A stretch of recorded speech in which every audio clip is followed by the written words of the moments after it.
ਅੱਛਾ, ਕਦੀ ਸੋਚ ਕੇ ਵੇਖਿਆ ਜੇ ਕਿ ਮੱਧਕਾਲੀ ਭਾਰਤ ਵਿੱਚ ਜੇ ਇੱਕ ਸਾਮਰਾਜ ਬਣਾਉਣਾ ਹੋਵੇ ਤਾਂ ਕਿਵੇਂ ਬਣਦਾ ਸੀ? ਦੇਖੋ, ਇਹ ਕੋਈ ਸੌਖਾ ਕੰਮ ਤਾਂ ਬਿਲਕੁਲ ਨਹੀਂ ਸੀ। ਇਸ ਦੇ ਲਈ ਇੱਕ ਖਾਸ ਤਰ੍ਹਾਂ ਦੀ ਪਲੇਬੁੱਕ ਚਾਹੀਦੀ ਸੀ। ਇੱਕ ਅਜਿਹੀ ਰਣਨੀਤੀ ਜਿਸ ਨੂੰ ਵਰਤ ਕੇ ਕਈ ਰਾਜਵੰਸ਼ ਸੱਤਾ ਦੇ ਸਿਖਰ ਤੇ ਪਹੁੰਚ ਗਏ। ਤੇ ਅੱਜ ਆਪਾਂ ਇਸੇ ਪਲੇਬੁੱਕ ਦੇ ਪੰਨੇ ਫਰੋਲਣ ਵਾਲੇ ਹਾਂ। ਦੇਖੋ, ਇਹ ਸਿਰਫ ਇਤਿਹਾਸ ਦਾ ਕੋਈ ਸੁੱਕਾ ਜਿਹਾ ਸਵਾਲ ਨਹੀਂ ਹੈ। ਨਹੀਂ, ਇਹ ਤਾਂ ਅਭਿਲਾਸ਼ਾ, ਰਣਨੀਤੀ ਅਤੇ ਤਾਕਤ ਦੀ ਇੱਕ ਜ਼ਬਰਦਸਤ ਕਹਾਣੀ ਹੈ। ਤਾਂ ਫਿਰ ਆਓ ਇਸ ਦਿਲਚਸਪ ਸਫ਼ਰ ਤੇ ਚੱਲੀਏ ਤੇ ਵੇਖੀਏ ਕਿ ਸ਼ੁਰੂ ਤੋਂ ਇੱਕ ਸਾਮਰਾਜ ਆਖਿਰ ਬਣਦਾ ਕਿਵੇਂ ਹੈ। ਸਭ ਤੋਂ ਪਹਿਲਾਂ ਤਾਂ ਮਾਹੌਲ ਸਮਝਣਾ ਪਵੇਗਾ, ਰਾਈਟ? ਜ਼ਰਾ ਕਲਪਨਾ ਕਰੋ, 7ਵੀਂ ਸਦੀ ਤੋਂ ਬਾਅਦ ਦਾ ਭਾਰਤੀ ਉਪ-ਮਹਾਦੀਪ ਇਹਨਾਂ ਇੱਕ ਸ਼ਤਰੰਜ ਦੀ ਵਿਸ਼ੀ ਹੋਈ ਬਾਜ਼ੀ ਵਰਗਾ ਸੀ। ਇੱਥੇ ਕੋਈ ਇੱਕ ਵੱਡਾ ਬਾਦਸ਼ਾਹ ਨਹੀਂ ਸੀ, ਸਗੋਂ ਇੱਥੇ ਕਈ ਛੋਟੇ-ਵੱਡੇ ਰਾਜ ਸਨ ਤੇ ਸਾਰੇ ਲਗਾਤਾਰ ਇੱਕ ਦੂਜੇ ਨਾਲ ਸੱਤਾ ਲਈ ਲੜ ਰਹੇ ਸਨ। ਮਤਲਬ ਇਹ ਇੱਕ ਅਜਿਹੀ ਧਰਤੀ ਸੀ ਜਿੱਥੇ ਮੌਕੇ ਵੀ ਬਹੁਤ ਸਨ ਤੇ ਖਤਰੇ ਵੀ ਓਨੇ। ਤੇ ਇਸ ਸ਼ਤਰੰਜ ਦੀ ਖੇਡ ਦਾ ਸਭ ਤੋਂ ਮਹੱਤਵਪੂਰਨ ਮੋਰਾ ਕੌਣ ਸੀ? ਉਹ ਸੀ ਸਾਮੰਤ। ਹੁਣ ਸਾਮੰਤ ਨੂੰ ਸਮਝਣ ਲਈ ਇੰਜ ਸੋਚੋ ਕਿ ਇਹ ਇੱਕ ਬਹੁਤ ਹੀ ਸ਼ਕਤੀਸ਼ਾਲੀ ਸਹਿਯੋਗੀ ਹੈ। ਕੋਈ ਵੱਡਾ ਜ਼ਿਮੀਂਦਾਰ ਜਾਂ ਕੋਈ ਯੋਧਾ ਮੁਖੀ ਜਿਹੜਾ ਰਾਜੇ ਨੂੰ ਫੌਜੀ ਤਾਕਤ ਦਿੰਦਾ ਸੀ। ਅਸਲ ਵਿੱਚ ਇਹੀ ਲੋਕ ਖੇਡ ਦੇ ਅਸਲ ਖਿਡਾਰੀ ਸਨ। ਵੇਖੋ, ਇੱਕ ਸਾਮੰਤ ਹੋਣਾ ਸਿਰਫ ਕੋਈ ਨੌਕਰੀ ਨਹੀਂ ਸੀ, ਇਹ ਤਾਂ ਇੱਕ ਬਹੁਤ ਹੀ ਸੋਚੀ ਸਮਝੀ ਰਣਨੀਤਿਕ ਖੇਡ ਸੀ।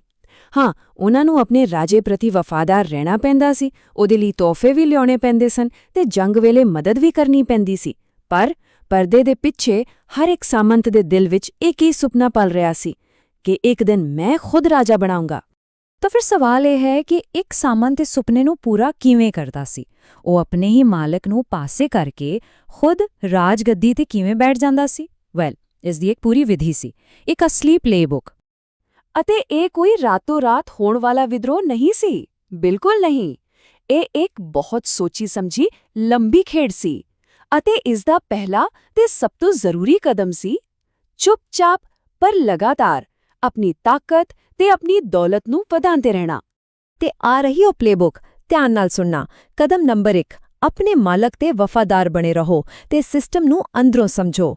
ਕਦਮ ਨੰਬਰ 2, ਚੋਰੀ ਛਿਪੇ ਆਪਣੀ ਵੱਖਰੀ ਫੌਜ ਬਣਾਓ ਤੇ ਆਪਣਾ ਖਜ਼ਾਨਾ ਭਰੋ।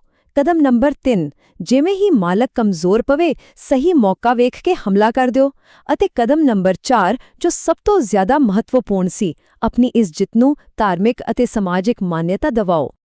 ਅਤੇ ਇਹ ਸਿਰਫ ਕੋਈ ਕਹਾਣੀ ਨਹੀਂ ਹੈ, ਇਹ ਉਸ ਸਮੇਂ ਦਾ ਇੱਕ ਆਮ ਵਰਤਾਰਾ ਸੀ। ਜਿਵੇਂ ਹੀ ਕੋਈ ਸਾਮੰਤ ਥੋੜਾ ਜਿਹਾ ਸ਼ਕਤੀਸ਼ਾਲੀ ਤੇ ਅਮੀਰ ਹੁੰਦਾ, ਉਹ ਆਪਣੇ ਆਪ ਨੂੰ ਮਹਾਸਾਮੰਤ ਯਾਨੀ ਮਹਾਨ ਸਾਮੰਤ ਘੋਸ਼ਿਤ ਕਰ ਦਿੰਦਾ ਸੀ ਅਤੇ ਬਸ ਇਸ ਤੋਂ ਬਾਅਦ ਉਹ ਆਪਣੇ ਮਾਲਿਕ ਤੋਂ ਆਜ਼ਾਦੀ ਦਾ ਐਲਾਨ ਕਰ ਦਿੰਦਾ ਸੀ। ਇਸ ਪਲੇਬੁੱਕ ਦੀ ਸਭ ਤੋਂ ਵਧੀਆ ਉਦਾਹਰਣ ਮਿਲਦੀ ਹੈ ਰਾਸ਼ਟਰਕੂਟਾਂ ਦੇ ਇਤਿਹਾਸ ਵਿੱਚ। ਦੇਖੋ, ਉਹ ਪਹਿਲਾਂ ਕਰਨਾਟਕ ਦੇ ਚਾਲੁਕਿਆ ਰਾਜਿਆਂ ਦੇ ਅਧੀਨ ਸਿਰਫ ਸਾਮੰਤ ਸਨ। ਫਿਰ 8ਵੀਂ ਸਦੀ ਦੇ ਮੱਧ ਵਿੱਚ ਉਹਨਾਂ ਦੇ ਇੱਕ ਮੁਖੀ ਦੰਤੀ ਦੁਰਗ ਨੇ ਆਪਣੇ ਹੀ ਚਾਲੁਕਿਆ ਮਾਲਿਕ ਨੂੰ ਹਰਾ ਦਿੱਤਾ। ਪਰ ਸਿਰਫ ਜਿੱਤਣਾ ਹੀ ਕਾਫੀ ਨਹੀਂ ਸੀ, ਰਾਈਟ? ਉਸਨੇ ਹਿਰਣਯਗਰਭ ਨਾਂ ਦੀ ਇੱਕ ਬਹੁਤ ਵੱਡੀ ਰਸਮ ਕੀਤੀ। ਇਸ ਦਾ ਮਤਲਬ ਹੈ ਸੋਨੇ ਦੀ ਕੁੱਖ। ਇਸ ਰਸਮ ਨਾਲ ਭਾਵੇਂ ਉਹ ਜਨਮ ਤੋਂ ਕਸ਼ਤਰੀਆ ਯਾਨੀ ਯੋਧਾ ਜਾਤੀ ਦਾ ਨਹੀਂ ਸੀ, ਉਸਨੂੰ ਇੱਕ ਯੋਧੇ ਵਜੋਂ ਪੁਨਰ ਜਨਮ ਮਿਲ ਗਿਆ ਅਤੇ ਨਾਲ ਹੀ ਰਾਜ ਕਰਨ ਦਾ ਬ੍ਰਹਮ ਅਧਿਕਾਰ ਵੀ। ਚਲੋ ਜੀ, ਰਾਜਾ ਤਾਂ ਬਣ ਗਏ, ਪਰ ਇਹ ਤਾਂ ਲੜਾਈ ਦਾ ਸਿਰਫ ਪਹਿਲਾ ਹਿੱਸਾ ਸੀ। ਅਸਲ ਚੁਣੌਤੀ ਤਾਂ ਹੁਣ ਸ਼ੁਰੂ ਹੋਈ ਸੀ, ਉਸ ਸੱਤਾ ਨੂੰ ਬਣਾਈ ਰੱਖਣਾ ਅਤੇ ਇੱਕ ਸਫਲ ਰਾਜ ਚਲਾਉਣਾ। ਹੁਣ ਨਵੇਂ ਰਾਜੇ ਨੂੰ ਸਭ ਤੋਂ ਪਹਿਲਾਂ ਤਾਂ ਆਪਣੀ ਬ੍ਰਾਂਡਿੰਗ ਕਰਨੀ ਪੈਂਦੀ ਸੀ। ਉਹ ਆਪਣੇ ਲਈ ਮਹਾਰਾਜਾ ਅਧਿਰਾਜ ਯਾਨੀ ਰਾਜਾਓਂ ਦਾ ਰਾਜਾ ਜਾਂ ਤ੍ਰਿਭੁਵਨ ਚੱਕਰਵਰਤੀਨ ਯਾਨੀ ਤਿੰਨਾਂ ਜਹਾਨਾਂ ਦਾ ਸਵਾਮੀ ਅਜਿਹੇ ਵੱਡੇ-ਵੱਡੇ ਖਿਤਾਬ ਅਪਣਾਉਂਦਾ ਸੀ। ਪਰ ਦੇਖੋ, ਖਾਲੀ ਖਿਤਾਬਾਂ ਨਾਲ ਤਾਂ ਰਾਜ ਨਹੀਂ ਚੱਲਦੇ। ਉਸਨੂੰ ਦੂਜੇ ਮੁਖੀਆਂ, ਕਿਸਾਨਾਂ ਤੇ ਵਪਾਰੀਆਂ ਨਾਲ ਤਾਕਤ ਸਾਂਝੀ ਕਰਨੀ ਪੈਂਦੀ ਸੀ ਅਤੇ ਸਭ ਤੋਂ ਜ਼ਰੂਰੀ, ਰਾਜ ਚਲਾਉਣ ਲਈ ਪੈਸੇ ਦਾ ਜੁਗਾੜ ਕਰਨਾ ਪੈਂਦਾ ਸੀ। ਤਾਂ ਫਿਰ ਇਹ ਸਾਰਾ ਪੈਸਾ ਆਉਂਦਾ ਕਿੱਥੋਂ ਸੀ? ਸੋਚੋ, ਫੌਜ ਦਾ ਖਰਚਾ, ਮਹਿਲਾਂ ਦੀ ਸ਼ਾਨੋ-ਸ਼ੌਕਤ, ਪ੍ਰਸ਼ਾਸਨ ਦਾ ਕੰਮਕਾਜ, ਇਹ ਸਭ ਚੱਲਦਾ ਕਿਵੇਂ ਸੀ? ਜਵਾਬ ਇੱਕ ਸ਼ਬਦ ਵਿੱਚ ਹੈ, ਪਰ ਇਹ ਬਹੁਤ ਗੁੰਝਲਦਾਰ ਸੀ, ਟੈਕਸ। 400। ਜੀ ਹਾਂ, 400। ਇਹ ਸਿਰਫ ਇੱਕ ਨੰਬਰ ਨਹੀਂ ਹੈ, ਇਹ ਇਸ ਗੱਲ ਦਾ ਸਬੂਤ ਹੈ ਕਿ ਮੱਧਕਾਲੀ ਰਾਜ ਟੈਕਸ ਵਸੂਲਣ ਵਿੱਚ ਕਿੰਨੇ ਜ਼ਿਆਦਾ ਮਾਹਿਰ ਅਤੇ ਕਹਿ ਲਓ ਕਿੰਨੇ ਸਿਰਜਣਾਤਮਕ ਸਨ। ਇਸ ਨੂੰ ਸਮਝਣ ਲਈ ਤਾਮਿਲਨਾਡੂ ਵਿੱਚ ਚੋਲ ਰਾਜਵੰਸ਼ ਦੀ ਮਿਸਾਲ ਲੈਂਦੇ ਹਾਂ। ਉੱਥੋਂ ਦੇ ਸ਼ਿਲਾਲੇਖਾਂ ਵਿੱਚ ਪਤਾ ਕਿੰਨੇ 400 ਤੋਂ ਵੱਧ ਵੱਖ-ਵੱਖ ਕਿਸਮਾਂ ਦੇ ਟੈਕਸਾਂ ਦਾ ਜ਼ਿਕਰ ਹੈ। ਵੇਟੀ ਨਾਂ ਦਾ ਟੈਕਸ ਸੀ, ਜਿਹੜਾ ਨਕਦ ਨਹੀਂ ਸਗੋਂ ਜਬਰੀ ਮਜ਼ਦੂਰੀ ਦੇ ਰੂਪ ਵਿੱਚ ਲਿਆ ਜਾਂਦਾ ਸੀ। ਕਦਮਾਈ ਜ਼ਮੀਨ ਦਾ ਮੁੱਖ ਟੈਕਸ ਸੀ, ਇੱਥੋਂ ਤੱਕ ਕਿ ਘਰ ਤੇ ਛੱਪਰ ਪਾਉਣ ਲਈ ਜਾਂ ਖਜੂਰ ਦੇ ਦਰਖਤ ਤੇ ਚੜ੍ਹਨ ਲਈ ਪੌੜੀ ਵਰਤਨ ਤੇ ਵੀ ਟੈਕਸ ਸੀ। ਤੁਸੀਂ ਸੋਚ ਕੇ ਦੇਖੋ। ਪਰ ਸਿਰਫ ਟੈਕਸਾਂ ਨਾਲ ਹੀ ਇੱਕ ਵੱਧਦੇ ਹੋਏ ਸਾਮਰਾਜ ਦਾ ਗੁਜ਼ਾਰਾ ਨਹੀਂ ਹੋ ਸਕਦਾ ਸੀ। ਸਾਮਰਾਜ ਨੂੰ ਜ਼ਿੰਦਾ ਰੱਖਣ ਲਈ ਇਸ ਨੂੰ ਲਗਾਤਾਰ ਫੈਲਣਾ ਪੈਂਦਾ ਸੀ ਤੇ ਇਸ ਲਈ ਪਲੇਬੁੱਕ ਦਾ ਅਗਲਾ ਕਦਮ ਸੀ ਯੁੱਧ। ਦੇਖੋ, ਉਸ ਦੌਰ ਵਿੱਚ ਯੁੱਧ ਸਿਰਫ ਜ਼ਮੀਨ ਦੇ ਟੁਕੜੇ ਲਈ ਨਹੀਂ ਹੁੰਦਾ ਸੀ। ਨਹੀਂ, ਇਹ ਇੱਕ ਤਰ੍ਹਾਂ ਦੀ ਵਪਾਰਕ ਰਣਨੀਤੀ ਸੀ। ਦੂਜੇ ਰਾਜਾਂ ਨੂੰ ਲੁੱਟਣਾ, ਉਹਨਾਂ ਦੇ ਵਪਾਰਕ ਰਸਤਿਆਂ ਤੇ ਕਬਜ਼ਾ ਕਰਨਾ ਤੇ ਉਹਨਾਂ ਦੇ ਸਰੋਤਾਂ ਨੂੰ ਆਪਣੇ ਕਬਜ਼ੇ ਵਿੱਚ ਲੈਣਾ, ਇਹ ਸਭ ਸਾਮਰਾਜ ਚਲਾਉਣ ਦੇ ਮਾਡਲ ਦਾ ਇੱਕ ਬਹੁਤ ਹੀ ਅਹਿਮ ਹਿੱਸਾ ਸੀ। ਅਤੇ ਉਸ ਦੌਰ ਦਾ ਸਭ ਤੋਂ ਵੱਡਾ ਇਨਾਮ ਜਿਸ ਤੇ ਸਭ ਦੀ ਨਜ਼ਰ ਸੀ, ਉਹ ਸੀ ਗੰਗਾ ਘਾਟੀ ਵਿੱਚ ਵਸਿਆ ਕਨੌਜ ਸ਼ਹਿਰ। ਇਹ ਇੱਕ ਬਹੁਤ ਹੀ ਰਣਨੀਤਿਕ ਤੇ ਅਮੀਰ ਇਲਾਕਾ ਸੀ, ਜਿਸ ਦਾ ਕਨੌਜ ਤੇ ਕਬਜ਼ਾ ਸਮਝੋ ਉਸ ਦਾ ਪੂਰੇ ਉੱਤਰੀ ਭਾਰਤ ਤੇ ਰਾਜ। ਇਸ ਲਈ ਹਰ ਵੱਡਾ ਰਾਜ ਇਸ ਨੂੰ ਹਾਸਲ ਕਰਨਾ ਚਾਹੁੰਦਾ ਸੀ।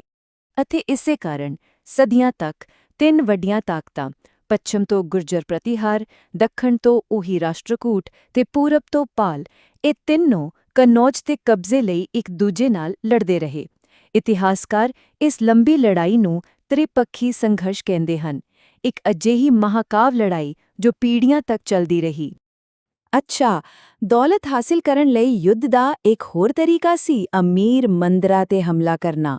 ਉਸ ਸਮੇਂ ਦੇ ਮੰਦਰ ਬਹੁਤ ਜ਼ਿਆਦਾ ਅਮੀਰ ਹੁੰਦੇ ਸਨ ਤੇ ਉਹਨਾਂ ਨੂੰ ਲੁੱਟਣਾ ਸਿਰਫ ਦੁਸ਼ਮਣ ਨੂੰ ਆਰਥਿਕ ਤੌਰ ਤੇ ਕਮਜ਼ੋਰ ਕਰਨਾ ਹੀ ਨਹੀਂ, ਸਗੋਂ ਉਹਨਾਂ ਦੇ ਮਨੋਬਲ ਨੂੰ ਤੋੜਨ ਦਾ ਵੀ ਇੱਕ ਤਰੀਕਾ ਸੀ। ਪਰ ਜਿਹੜੇ ਸੱਚਮੁੱਚ ਸਫਲ ਰਾਜੇ ਸਨ, ਉਹ ਜਾਣਦੇ ਸਨ ਕਿ ਫੌਜੀ ਤਾਕਤ ਤੇ ਦੌਲਤ ਹਮੇਸ਼ਾ ਨਹੀਂ ਰਹਿੰਦੀ।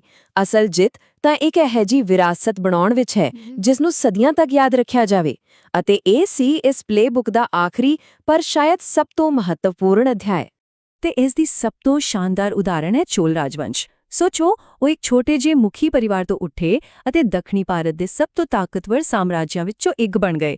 ਪਰ ਉਹਨਾਂ ਦੀ ਅਸਲ ਵਿਰਾਸਤ ਉਹਨਾਂ ਦੀਆਂ ਜਿੱਤਾਂ ਜਾਂ ਉਹਨਾਂ ਦੀ ਫੌਜੀ ਤਾਕਤ ਨਹੀਂ ਹੈ, ਬਲਕਿ ਕੁਝ ਹੋਰ ਹੈ। ਉਹਨਾਂ ਦੀ ਵਿਰਾਸਤ ਹੈ ਸ਼ਾਨਦਾਰ ਵਿਸ਼ਾਲ ਮੰਦਿਰ, ਰਾਜਾ ਅਤੇ ਰਾਜੇਂਦਰ ਚੋਲ ਦੁਆਰਾ ਬਣਾਏ ਗਏ ਤੰਜਾਵੁਰ ਅਤੇ ਗੰਗਈਕੋਂਡਾ ਚੋਲਪੁਰਮ ਦੇ ਮੰਦਿਰ। ਇਹ ਸਿਰਫ ਪੂਜਾ ਕਰਨ ਦੀਆਂ ਥਾਵਾਂ ਨਹੀਂ ਸਨ, ਨਹੀਂ, ਇਹ ਉਸ ਸਮੇਂ ਦੇ ਆਰਥਿਕ, ਸਮਾਜਿਕ ਅਤੇ ਸੱਭਿਆਚਾਰਿਕ ਜੀਵਨ ਦੇ ਧੜਕਦੇ ਹੋਏ ਦਿਲ ਸਨ। ਅਤੇ ਇਹੀ ਗੱਲ ਸ਼ਾਨਦਾਰ ਢੰਗ ਨਾਲ ਦਰਸਾਉਂਦੀ ਹੈ ਕਿ ਕਿਵੇਂ ਸੱਤਾ ਨੂੰ ਸੱਭਿਆਚਾਰ ਵਿੱਚ ਬਦਲਿਆ ਜਾਂਦਾ ਹੈ। ਇਹ ਮੰਦਿਰ ਕਲਾ ਦੇ ਕੇਂਦਰ ਸਨ, ਖਾਸ ਕਰਕੇ ਆਪਣੀਆਂ ਸ਼ਾਨਦਾਰ ਕਾਂਸੀ ਦੀਆਂ ਮੂਰਤੀਆਂ ਲਈ। ਇੰਨਾ ਹੀ ਨਹੀਂ, ਮੰਦਿਰਾਂ ਨੂੰ ਜਿਹੜੀ ਜ਼ਮੀਨ ਦਾਨ ਕੀਤੀ ਜਾਂਦੀ ਸੀ, ਉਸ ਦੀ ਆਮਦਨ ਨਾਲ ਪੁਜਾਰੀਆਂ, ਸੰਗੀਤਕਾਰਾਂ, ਨ੍ਰਿਤਕਾਂ ਤੇ ਹੋਰ ਕਾਰੀਗਰਾਂ ਦਾ ਪੂਰਾ ਭਾਈਚਾਰਾ ਚੱਲਦਾ ਸੀ। ਇਹ ਸੱਚਮੁੱਚ ਇੱਕ ਪੂਰਾ ਈਕੋਸਿਸਟਮ ਸੀ ਜਿਹੜਾ ਧਰਮ, ਕਲਾ ਤੇ ਆਰਥਿਕਤਾ ਨੂੰ ਆਪਸ ਵਿੱਚ ਜੋੜਦਾ ਸੀ। ਤਾਂ ਫਿਰ ਸਭ ਤੋਂ ਮਹੱਤਵਪੂਰਨ ਨੁਕਤਾ ਕੀ ਨਿਕਲਦਾ ਹੈ? ਰਾਸ਼ਟਰਕੂਟਾਂ ਨੇ ਪਲੇਬੁੱਕ ਵਰਤ ਕੇ ਸਾਮਰਾਜ ਬਣਾਇਆ, ਚੋਲਾਂ ਨੇ ਟੈਕਸਾਂ ਤੇ ਯੁੱਧਾਂ ਨਾਲ ਉਸ ਨੂੰ ਕਾਇਮ ਰੱਖਿਆ, ਪਰ ਆਖਿਰ ਵਿੱਚ ਅਸੀਂ ਉਹਨਾਂ ਦੀਆਂ ਲੜਾਈਆਂ ਨੂੰ ਨਹੀਂ, ਸਗੋਂ ਉਹਨਾਂ ਦੀ ਕਲਾ ਨੂੰ ਯਾਦ ਕਰਦੇ ਹਾਂ। ਇਹ ਗੱਲ ਸਾਨੂੰ ਸੋਚਣ ਲਈ ਮਜਬੂਰ ਕਰਦੀ ਹੈ ਕਿ ਸ਼ਕਤੀ ਅਸਥਾਈ ਹੈ ਪਰ ਕਲਾ ਸਦੀਵੀ? ਕੀ ਇੱਕ ਸਥਾਈ ਵਿਰਾਸਤ ਬਣਾਉਣ ਦਾ ਅਸਲ ਤਰੀਕਾ ਕਲਾ ਤੇ ਸੱਭਿਆਚਾਰੀ ਹੈ? ਸ਼ਾਇਦ ਅਸਲੀ ਸਾਮਰਾਜ ਇੱਟਾਂ ਤੇ ਤਲਵਾਰਾਂ ਨਾਲ ਨਹੀਂ, ਸਗੋਂ ਕਲਪਨਾ ਤੇ ਸਿਰਜਣਾ ਨਾਲ ਬਣਾਏ ਜਾਂਦੇ ਹਨ।